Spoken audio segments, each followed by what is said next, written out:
today with you. I am your English teacher, Omar. So, in the name of Allah, the most gracious, the most merciful, we are going to start in this new unit, Unit 7. We are going to continue and to move to the grammar. Today we have the simple tenses, and you can find them student book page number 62. So in the previous unit we talked about the simple and present continuous. So I think we have a very big idea, or we have all the idea about the simple present. So today we are going to have the simple past and the simple future. Before we start, I want to tell you, everyone, I want to advise you to understand, to take this, to consider them in your mind very importantly, very carefully, because you will keep taking them in all the grades, and not all the grades, that's not what we care about. What I care about is I want you to look at the ends. First one, keep using these tenses and know how to use and form them. So keep using them will make you a perfect in English. So what we have in English is we have many vocabulary, but we can't construct, we can't build the sentence that we want to convey, we want to communicate with others.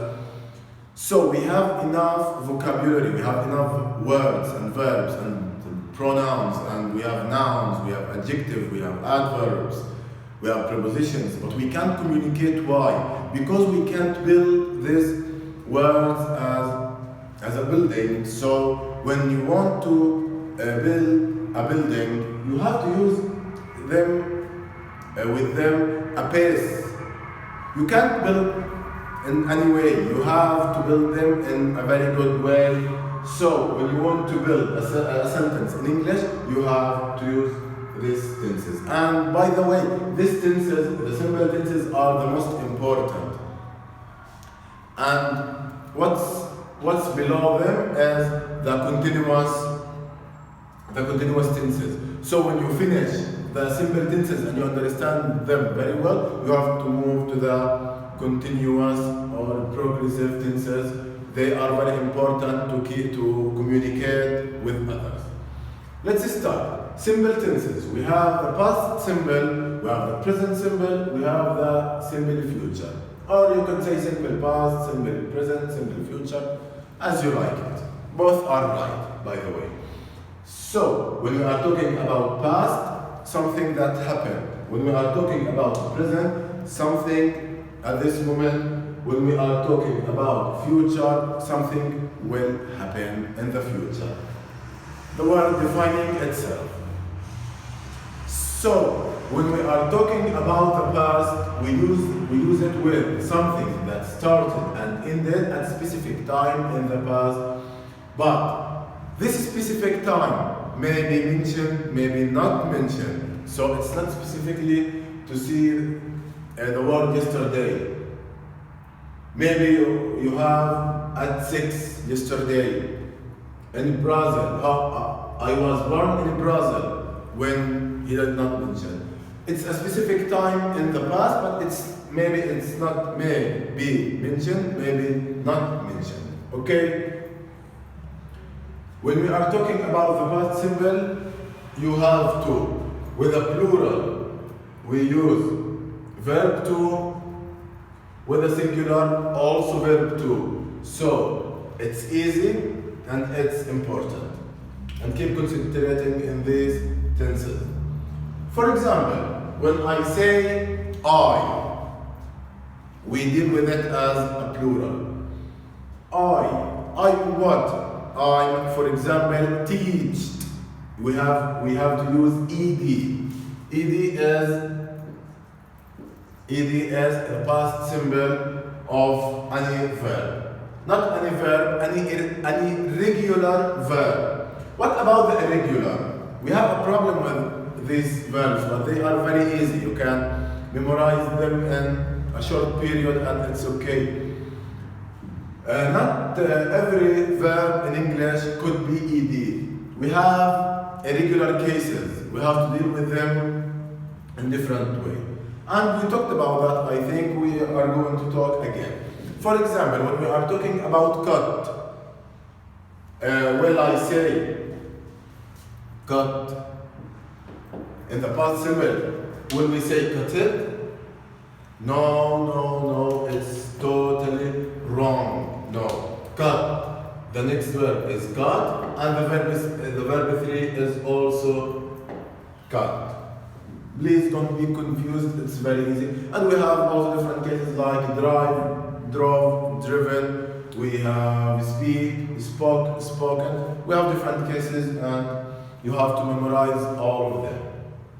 Move to the present simple, and we just took it in the previous unit and it was very easy, I guess.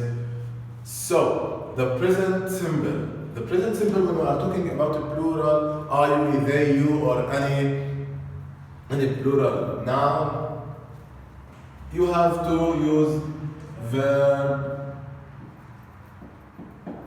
infinitive. Verb infinitive without adding anything. When we are talking about the verb base, for example, we have play, not playing, not played, not is playing, nothing, just play. When we are talking about singular verb plus s or es, it depends on the word. So when we are talking about play, before we move to that, singular means he, she, it, or any singular noun, for example, car, Ahmad, any singular noun. When we are talking about singular, you have to add s or es. For example, play, he plays. Swim, he swims. We just add s. When do we use the simple present? Simple present was something they have not specific time. You keep repeating them from time to time. Maybe every day. I go to school every day. I pray. Salah every day. And you have to, for example, I go to my grandpa home every day, or every weekend, or every month. So it's not, it doesn't depend on specific time. It's from time to time, maybe a routine. I wake up every day. When do you wake up? I wake up at 6 o'clock. So that's it for the simple present, and I think we talked everything in the previous unit. Now we have the simple future.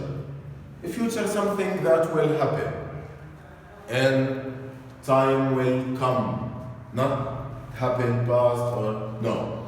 So it's used to refer to action that will happen at a specific time in the future. Okay? In the future.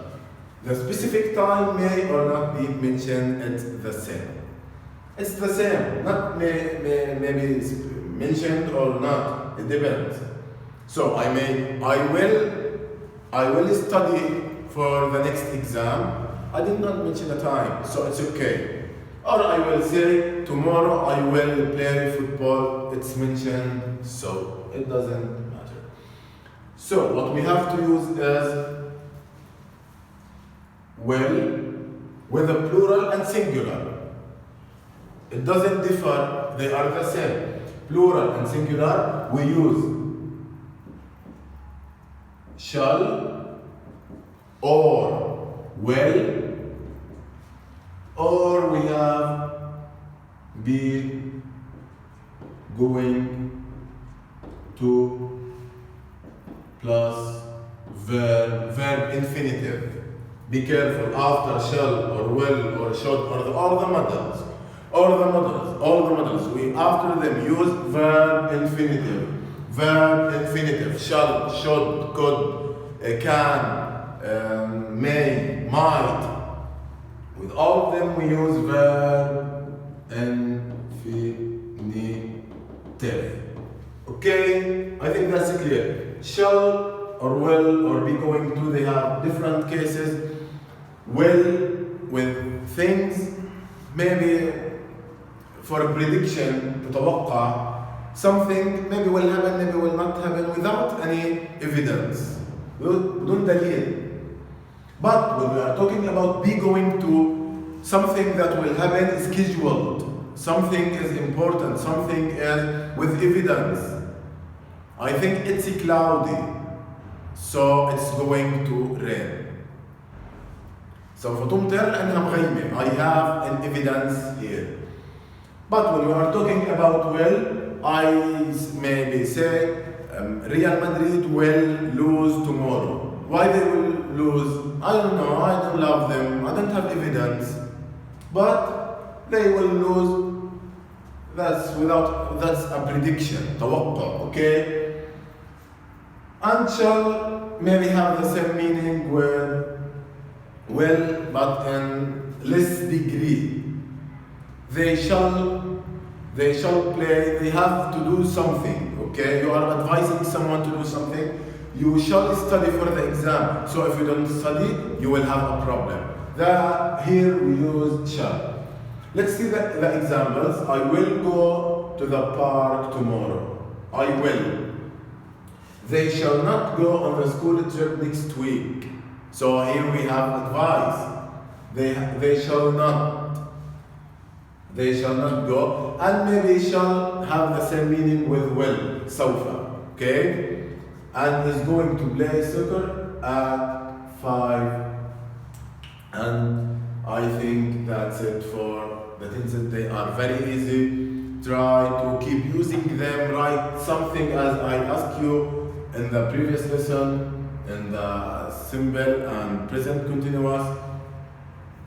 Try to write a paragraph or a presentation and to say it using these tenses. It will be perfect if you do that. That's it for today. See you in next lesson, and